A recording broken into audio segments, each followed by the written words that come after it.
నమస్కారం. మనం will force అనే చాప్టర్ని చదువుతున్నాం, ట్రాన్స్లేట్ చేసుకుంటున్నాం. The difference between us all is this: we are biological and chemical beings. మన మన మనిషి పర్సన్కి ఉన్న డిఫరెన్సెస్ క్రూడ్గా ఓవరాల్గా చూస్తే ఏంటంటే, మనం రెండు రకాల బీయింగ్స్ ఉంటాం. మనం బయలాజికల్ బీయింగ్స్, కెమికల్ బీయింగ్స్ మనం.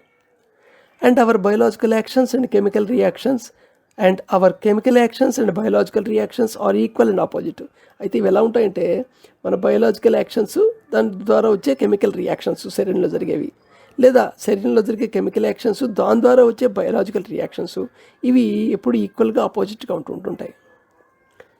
This action and reaction is the same in all of us. మనందరిలో ఇవి సేమే ఉంటాయి. Action, biological actions, chemical reactions, biological reactions. But we all do not have the same way. అవన్నీ ఒకటే actions ఉంటాయి, కానీ వాటి యొక్క పద్ధతి సేమ్గా ఉండదు. Because of several factors attend there on. ఇది చాలా ఫ్యాక్టర్స్ వీటిని ఇన్ఫ్లుయెన్స్ చేస్తుంటాయి. But do not for a moment believe that our actions are depend on education and environment. ఇక్కడ ఒక నిమిషం, మన యాక్షన్స్ అన్నీ కేవలం మన చదువు నుండి లేదా మన చుట్టుపక్కల పరిస్థితుల నుండే వచ్చాయి అనే దాని మీద బిలీఫ్, నమ్మకం ఉంచుకోవద్దు ప్రస్తుతానికి. బట్ ఫ్యాక్టర్ ఉంది, బట్ కానీ అది ప్రధాన కారణం కాదన్నమాట. They all depend on the equilibrium and non equilibrium of centres with in and the degree of control possible. So ఇవన్నీ దేని మీద ఆధారపడతాయంటే, మన లోపల ఉండే సెంటర్స్ ఉన్నాయి కదా, ఈఎస్ఎం సెంటర్స్ మధ్య ఉండే ఈక్విలిబ్రియం లేదా non equilibrium and degree of control, ఆ సెంటర్స్ మీద ఉండే మనకుండే కంట్రోల్, వీటి మీద ఆధారపడుతుంటాయి. ఇవి డిఫరెంట్గా ఉంటాయి కాబట్టి మనుషులకి డిఫరెంట్గా ఉంటుందన్నమాట. In the absence of any treatment of our own inner self, how are we going to condemn anyone? In the absence of any treatment of our own inner self, మన ఇన్నర్ సెల్ఫ్కి ఏదైతే ఉందో దాన్ని మనం ట్రీట్మెంట్ దాన్ని సరి చేసుకోకుండా, how we are going to condemn any one. ఇప్పుడు చుట్టుపక్కల వాళ్ళని కండెమ్ ఎలా చేస్తాం, చుట్టుపక్కల వాళ్ళని తప్పులు ఎలా అంటాం? సో ఇక్కడ చెప్పేది ఏంటంటే, situation is a factor, but what is the thought made out of situation is your creation. అదనమాట ఉద్దేశం. Whatever we do after the event is of no use, like water in a man dead of thirst. అయితే event అయిపోయిన తర్వాత దాని గురించి ఏం చేసినా, ఏం ఆలోచించినా యూజ్ ఏం లేదు. అది ఆల్మోస్ట్ ఆల్ దాహంతో చచ్చిపోయిన వాడి నోట్లో నీళ్లు పోయటం లాంటిది, అంతకంటే ఏం లేదు. సో జనరల్గా మనం ఆఫ్టర్ రిపెంటెన్సీలు ఎక్కువ ఉంటుంటాయి. ఆఫ్టర్ రిపెంటెన్స్లో కూడా సెల్ఫ్ ఓరియంటేషన్ ఉండదు, ఎప్పుడు సిచ్యువేషన్ ఓరియంటేషన్గా ఉంటుంది. అంటే ఎప్పుడు ఎదుర్కొన్న సిచ్యువేషన్ ఇలా ఉంది కాబట్టి ఇలా జరిగింది అనే ఆలోచన ఉంటుంది. No remedy is good after a man has acted and is declared as criminal. మనిషిని ఒక క్రిమినల్ కింద డిక్లేర్ చేసేసిన తర్వాత ఇంకా రెమెడీ ఉంటుంది, మందే ఉంటుంది. The question is what remedy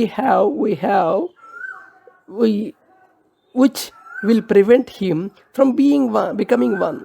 ఇక్కడ ఇంపార్టెంట్ క్వశ్చన్ ఏంటంటే, ఏ రెమెడీ ఏదైతే మందు ఏదైతే వాడి వాడిని ప్రివెంట్ చేయగలం టు బికమింగ్ వన్, క్రిమినల్ కాకుండా ఉండడానికి అనేది ఇంపార్టెంట్ పాయింట్ అనమాట.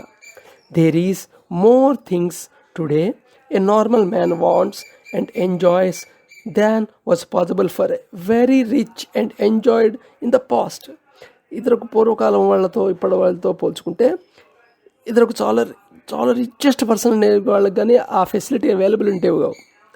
ఇప్పుడు కామన్ నార్మల్ మ్యాన్ అవన్నీ ఎంజాయ్ చేయగలుగుతున్నాడు, ఆ వాంట్స్ అన్నీ ఫుల్ఫిల్ చేయగలుగుతున్నాడు. మనకే బాగా గుర్తు, జస్ట్ ఒక 25 ఏళ్ల క్రితం ఫోన్ అనేది ప్రతి వాడి చేతిలో లేదు. ఒక ఊళ్ళో 10-15 మంది దగ్గర, 100 మంది దగ్గర ఉండేది ఫోన్ ఉండేది. ఈవెన్ మా చిన్నప్పుడు రేడియోయే అందరి ఇళ్లలో ఉండేది కాదు. మా ఇంట్లో రేడియో పెడితే చుట్టుపక్కల వాళ్ళు కూర్చొని వింటూ ఉండేవాళ్ళు. సో ఇప్పుడు ప్రతి వాడి చేతిలో సెల్లే ఉంది, లైక్ దట్. అంటే ఒకప్పుడు రాయల్ ఫ్యామిలీస్ తప్ప పొందని కంఫర్ట్స్ ఉన్నాయే, ఇప్పుడు నార్మల్ మనిషి కూడా పొందే పొజిషన్లో ఉన్నాడు. Therefore he is crowded and tempted to go wrong much more today even before in the past. అయితే ఈ కంఫర్ట్స్ ఏవైతే వచ్చాయో ఈ వస్తువులన్నీ టెంప్ట్ చేస్తున్నాయి మనిషిని రాంగ్ వైపు టెంప్ట్ చేయడానికి చాలా ఎక్కువ ఛాన్సెస్ ఉన్నాయి ఎదురో కంటే. ఇప్పుడు ఎక్కువ డిస్ట్రాక్షన్స్ ఉన్నాయన్నమాట. అంతే కదా, మనం చదువుకునే రోజుల్లో ఒక 30 ఏళ్ల క్రితం సినిమా ఒకటే డిస్ట్రాక్షన్, ఇప్పుడు సెల్లో distraction, cable TV discussion, chatting distraction, computer distraction, cinema ఉండనే ఉంది మళ్ళీ. సో మనం ఒక సీతోనే ఫైట్ చేస్తే ఇప్పుడు 5 సీలతో ఫైట్ చేయాలి పాపం students. Normally the S and E centers always work in cooperation. నార్మల్గా ఎస్ సెంటర్ ఈ సెంటర్ ఎప్పుడు చేదోడు వాడోడుగా ఉంటాయి, ఎందుకంటే ఎమోషన్స్ లేకుండా సెన్సోసిటీ వర్కౌట్ చేయదు. సెన్సోసిటీ ఆప్టిమం వర్క్ చేయాలంటే ఎమోషన్ తోడు ఉండాలి. The S center is incapable of working satisfactorily without the needed emotion stimulus. S center capability ఉండదు, దానికి సామర్థ్యం ఉండదు సాటిస్ఫాక్టరీగా పనిచేయడానికి, ఏది నెసెసిటీ స్టిమ్యులేషన్ ఎమోషన్ లేకపోతే. అండ్ ఈ center is not able to get optimum results without S center. అలాగే ఈ సెంటర్ యొక్క పర్ఫార్మెన్స్లో ఆప్టిమమ్ రిజల్ట్స్ రావు ఎస్ సెంటర్ దానికి లేకపోతే, వైటల్ ఎనర్జీ లేకపోతే. The I center is the senior most director of them. అయితే పాపం ఈ ఉన్న 4 సెంటర్లో ఐ సెంటర్ ఏమో senior most director. In what manner is this director senior? ఏ విధంగా senior director? Just as in the planet the centers have their individual speed and rotation. ఈ planets ఎలాగైతే ఉంటాయో ప్లానెట్కి రొటేషన్ స్పీడ్ ఉంటుంది కదా ప్లానెట్స్కి, గ్రహాలకి, అలాగే ఈ సెంటర్స్ కూడా ఒక ఇండివిజువల్గా స్పీడ్ ఆఫ్ రొటేషన్ ఉంటాయి. Their specific speed of revolution and their particular masses this together create a certain maximum intensity for each center. ఈ ప్రతి సెంటర్కి ఉన్న స్పీడ్ ఆఫ్ రివల్యూషను అండ్ దానికి ఉన్న మాస్ అది క్రియేట్ చేస్తుంది ఒక మ్యాక్సిమం ఇంటెన్సిటీ ఒక్కొక్క సెంటర్కి. What mass to the plant and will to A centre. మనం మామూలుగా ప్లానెట్ గ్రహాలకి మాస్ అంటుంటాం కదా, అదే ఈ సెంటర్స్కి దీన్ని విల్ అని చెప్పచ్చు.